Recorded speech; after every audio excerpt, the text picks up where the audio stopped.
사순절 둘째 주일 우리에게 주신 하나님의 말씀은 누가복음 4장 1절에서부터 13절까지의 말씀입니다. 시약성경 93면입니다. 제가 이 말씀을 봉독합니다.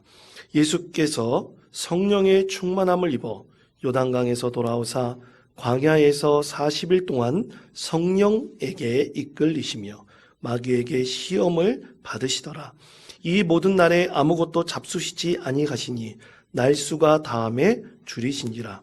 마귀가 이르되 내가 만일 하나님의 아들이거든 이 돌들에게 명하여 떡이 되게 하라. 예수께서 대답하시되 기록된 바 사람이 떡으로만 살 것이 아니라 하였느니라.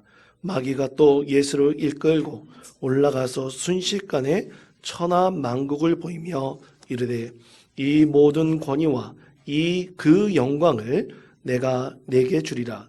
이것은 내게 넘겨준 것이므로 내가 원하는 자에게 주노라.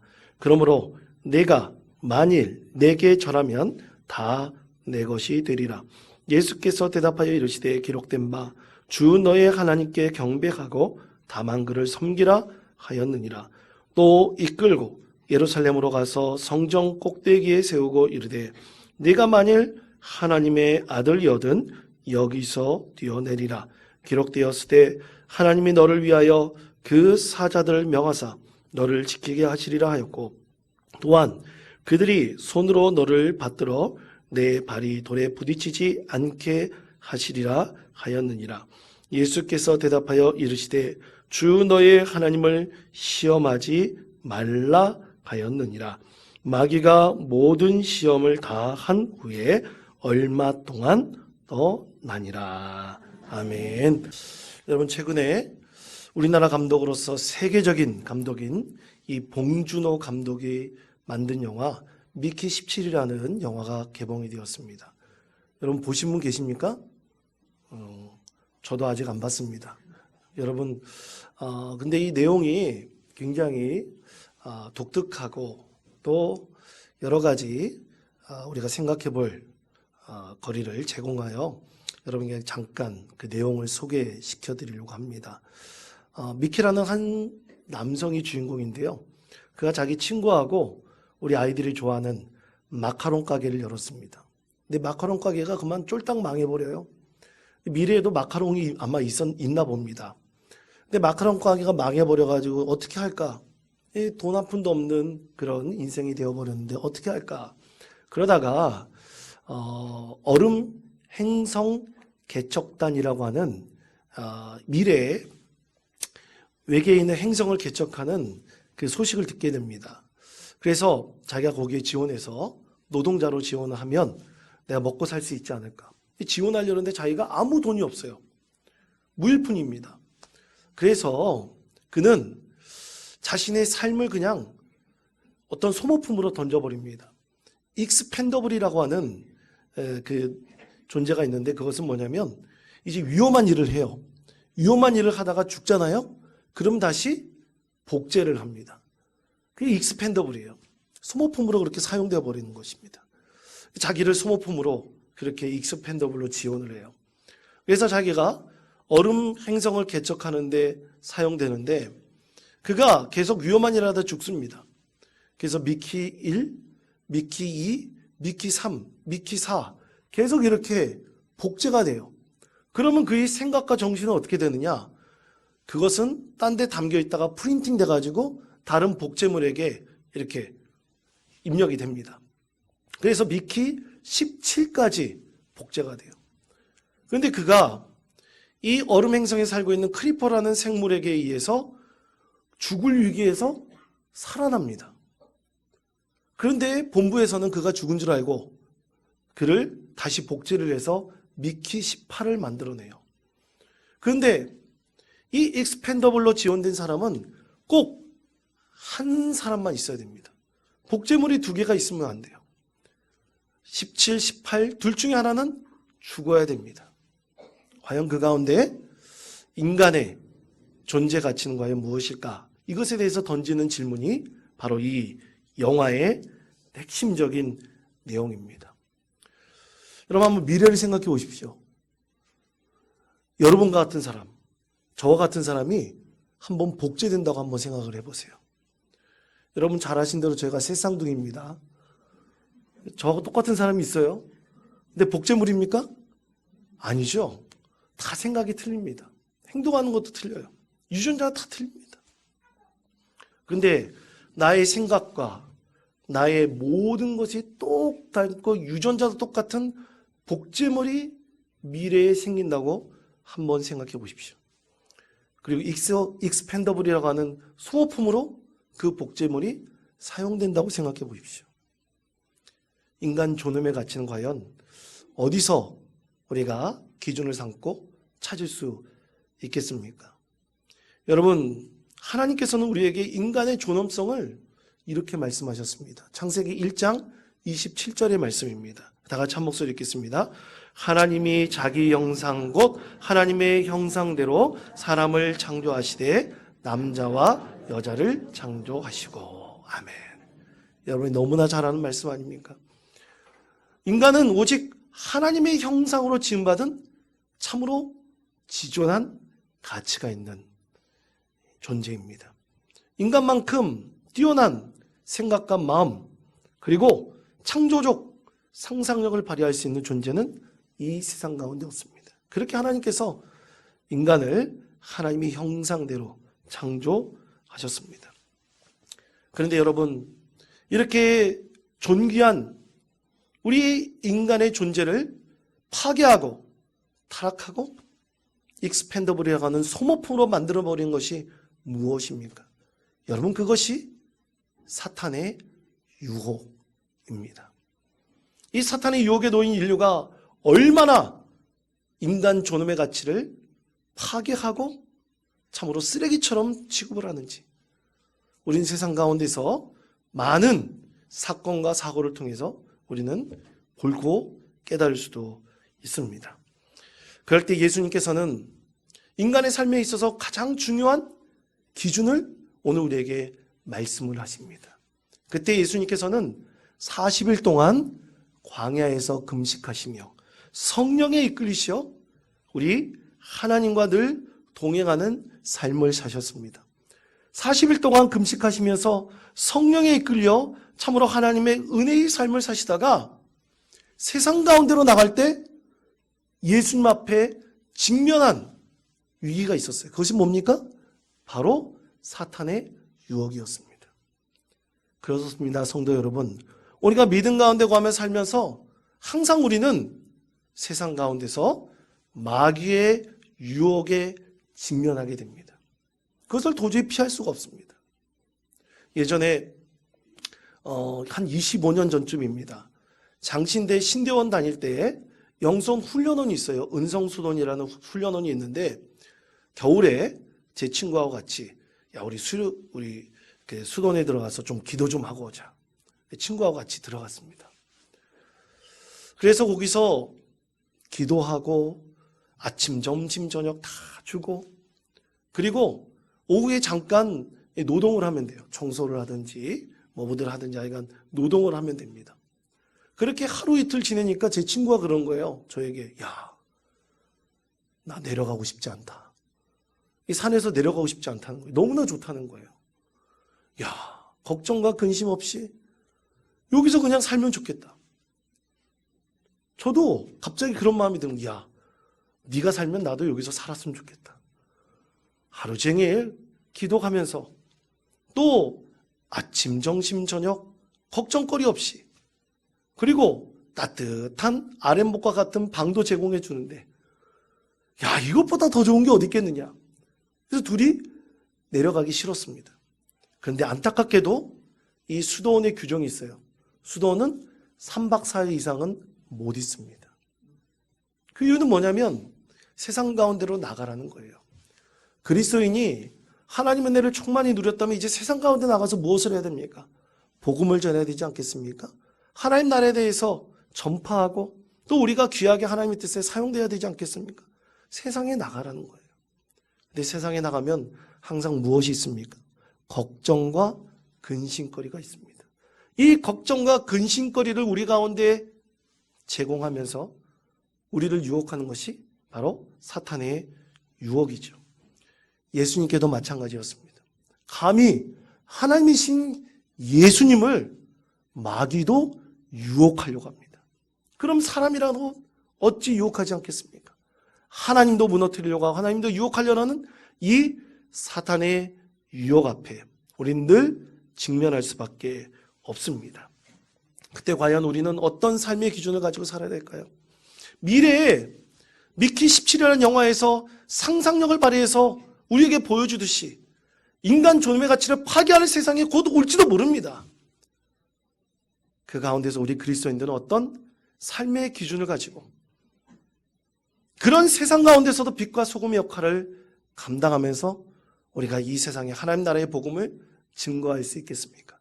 오늘 예수님께서는 세 가지를 우리에게 말씀하십니다. 첫째는 사람이 떡으로만 살 것이 아님을 분명하게 말씀을 하십니다. 자, 누가복음 4장 3절에서부터 4절까지 말씀 한 목소리 읽겠습니다. 마귀가 이르되 이 돌들에게 명하여 떡이 되게 하라. 예수께서 대답하시되 기록된 바 사람이 떡으로만 살 것이 아니라 하였느니라. 아멘. 자, 40일 동안 쫄쫄 굶으신 여러분, 40일 동안 쫄쫄 굶었다고 말할 수도 없습니다. 이것은 고통 중의 고통입니다. 죽음의 고통과도 같은 것입니다. 그때 마귀가 가장 먼저 유혹했던 것은 당신이 하나님의 아들이면 이 돌들을 떡들이 되게 해서 먹어버리면 될 거 아닙니까? 그러면 자기 배고픔은 다 채울 수 있지 않겠습니까? 그렇게 유혹했던 것입니다. 이런 유혹에 여러분 놓여져 있을 때 우리는 쉽사리 그 유혹에 빠지지 않겠습니까? 이때 예수님께서는 신명기 8장 3절 말씀을 통해서 이렇게 말씀하셨습니다. 자, 8장 3절 말씀 나같이 한 목소리 읽겠습니다. 너를 낮추시며 너를 줄이게 하시며 또 너도 알지 못하던 만나를 내게 먹이신 것은 사람이 떡으로만 사는 것이 아니요 여호와의 입에서 나오는 모든 말씀으로 사는 줄을 내가 알게 하려 하심이니라. 아멘. 그렇습니다. 이스라엘 백성들이 40년 동안 광야에서 생활할 때 그들에게 어떤 것도 누가 먹을 것도 그들의 필요한 모든 것도 제공해 줄 수 없었습니다. 그런데 참으로 놀랍게도 하나님께서 말씀을 하시니까 하늘에서 만나가 내려오고요. 그리고 그들이 목마를 때 하나님께서 말씀을 하시니까 우물이 터지고 또 지하수가 터져서 그들이 먹을 물도 마음껏 먹을 수 있었습니다. 그 가운데 중요한 것은 바로 하나님의 말씀에 빗대어 살아가는 존재가 참으로 복된 존재라는 것을 이스라엘 백성들이 깨닫게 되었던 것입니다. 지금 예수님도 배가 고프십니다. 너무나 줄여서 이제는 모든 것이 돌도 떡으로 보일 지경입니다. 여러분, 이런 배고픔에 놓여 있다면 우리도 마찬가지일 것입니다. 모든 것을 먹어도 다 소화시킬 수 있을 정도로 우리의 이 먹을 것에 대한 유혹에 분명히 빠질 수밖에 없습니다. 그런데 오늘 예수님께서 이 마귀의 유혹 앞에 우리에게 주신 하나의 삶의 기준은 모든 그리스도인들은 하나님의 말씀을 먹고 살아야 됩니다. 하나님의 말씀으로 샘을 얻고 살아야 된다는 것을 분명하게 가르치시고 말씀하셨습니다. 그래서 예수님께서는 산상수훈에서 말씀하실 때 이 마태복음 6장 33절에서 우리에게 이렇게 가르쳐 주셨습니다. 다 같이 한 목소리 읽겠습니다. 그런즉 너희는 먼저 그의 나라와 그의 의를 구하라. 그리하면 이 모든 것을 너희에게 더하시리라. 아멘. 그렇습니다.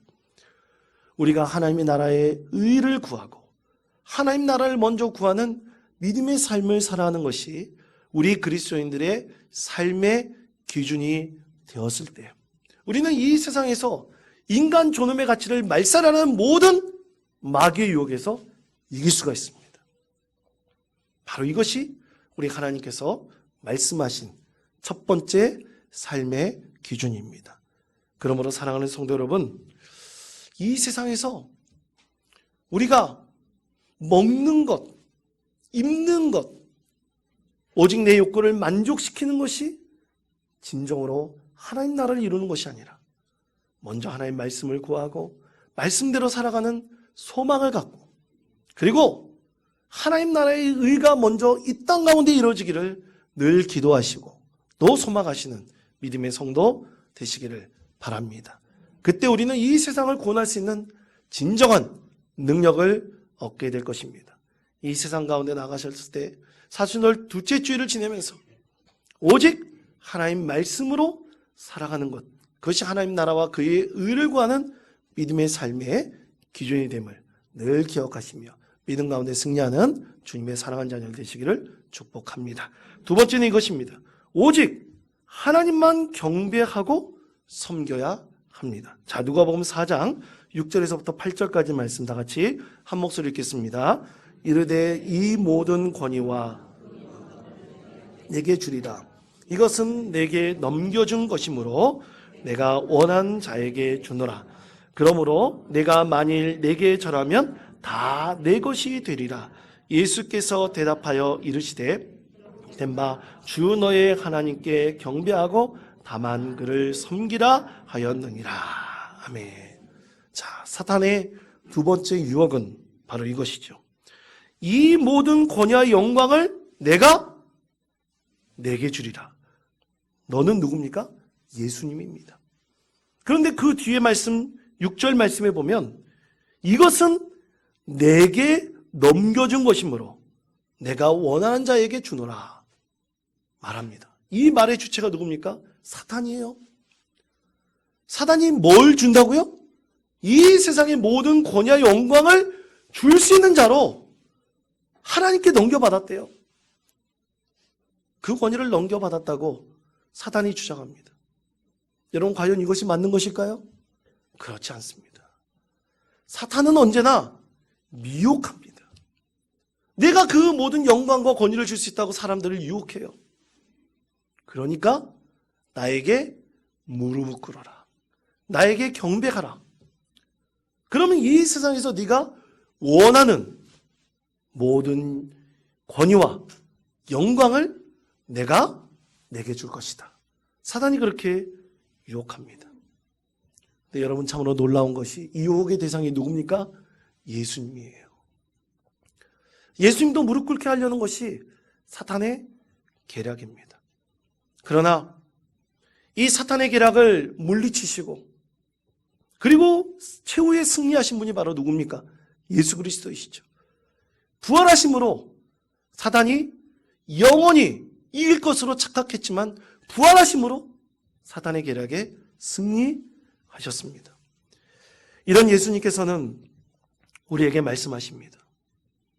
이런 사탄이 우리에게 혹시 유혹한다면, 모든 권위와 영광을 내게 줄 수 있다고 말한다면, 이 유혹에서 이기기 위해서 사랑하는 주님의 자녀 여러분, 오직 하나님만을 경배하시고 하나님만을 섬기시기를 바랍니다. 예수님께서 말씀하십니다.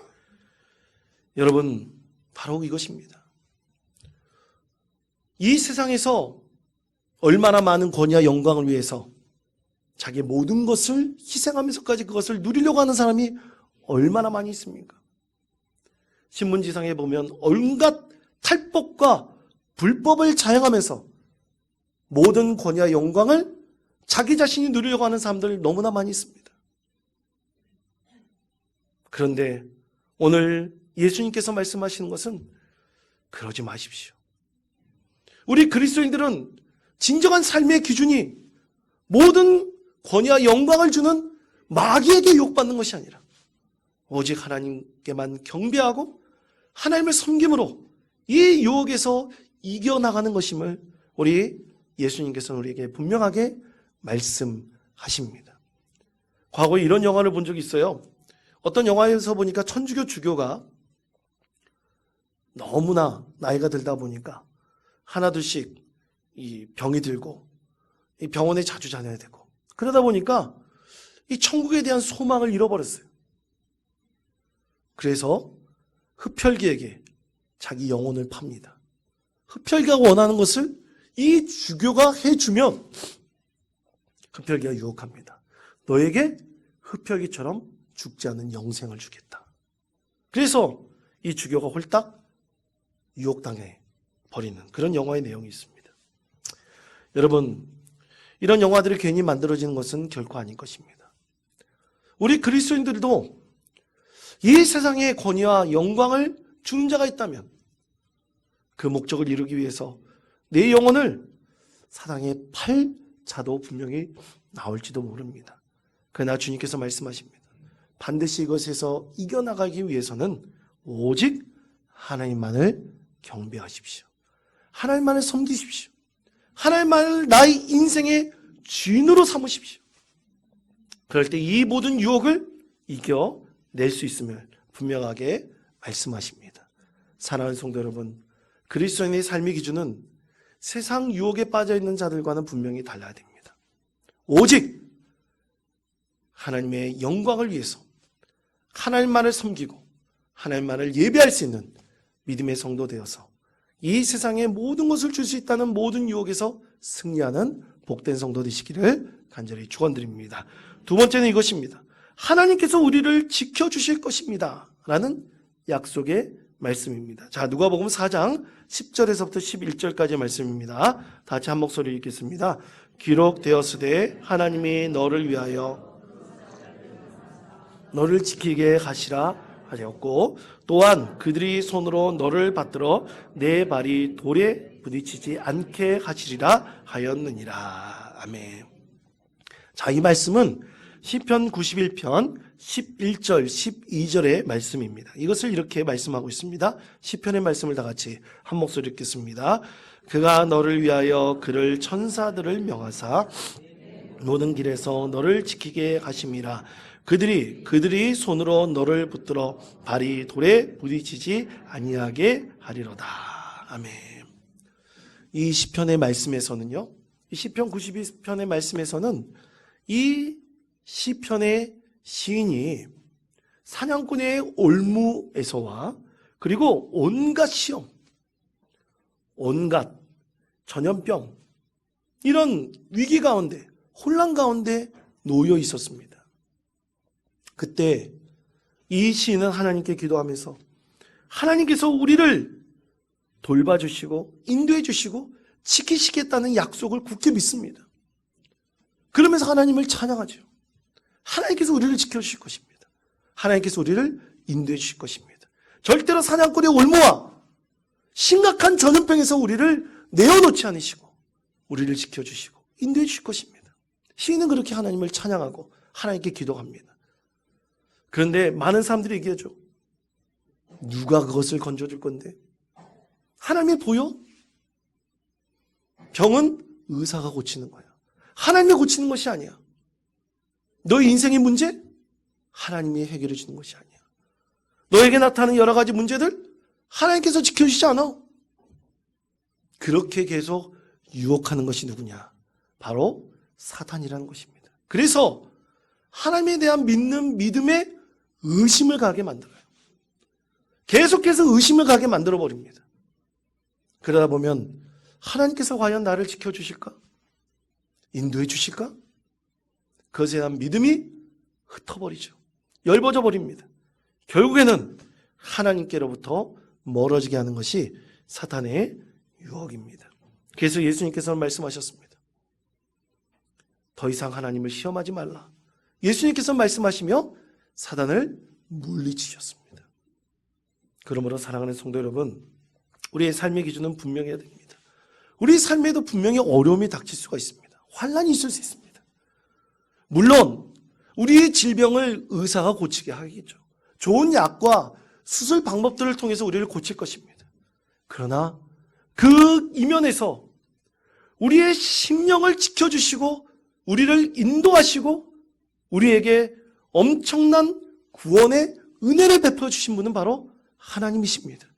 그것을 믿고 그것을 변치 않고 그 가운데 있는 자에게 하나님께서는 우리 가운데 새 힘과 능력을 반드시 베풀어 주실 것입니다. 여러분, 우리가 불렀던 찬송가 337장 1절 가사에 보면 내 모든 시험 무거운 짐을 주 예수 앞에 아뢰이면 주께서 친히 날 구해 주사 내 근심 모두 맡으시니 무거운 짐을 나홀로 지고 견디다 못해 쓰러질 때 불쌍히 여겨 구원해 줄 이 은혜의 주님 오직 예수라고 찬양합니다. 이 찬양을 지었던 미국의 호프만 목사는 이 찬양을 작곡 작사했는데 그가 자신의 교회의 성도들 돌볼 때 너무나 가난한 성도들이 있었다고 합니다. 그래서 빈민촌에 살고 있는 성도들의 가정을 방문하고 위로하는데 그때 번민과 고통 속에서 믿음을 잃지 않는 한 성도를 신방을 했어요. 세상적으로 본다면 너무나 열악합니다. 살기 너무나 힘듭니다. 그런데 그가 그 번민과 고통 속에서도 믿음을 잃지 않고 나를 지켜주시고 나를 인도해 주신 분은 바로 하나님이시라는 믿음으로 살아가는 것을 보고 그가 큰 감동을 받았습니다.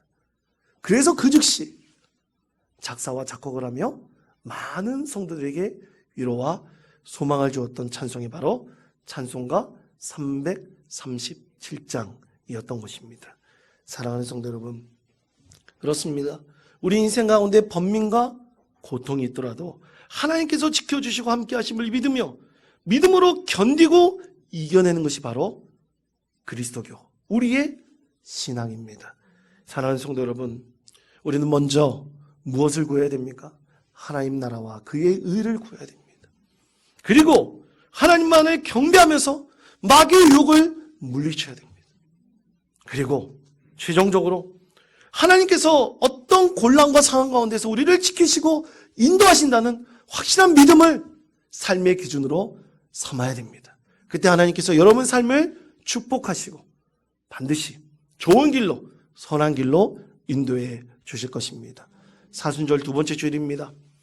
우리는 한 주간 살면서 과연 우리의 삶의 기준을 무엇으로 삼기를 원하십니까? 오늘 예수님께서 말씀하신 이 세 가지 삶의 기준을 우리의 삶의 모토로 삼고 늘 믿음 가운데 승리하는 복된 성도 되시기를 간절히 축원드립니다.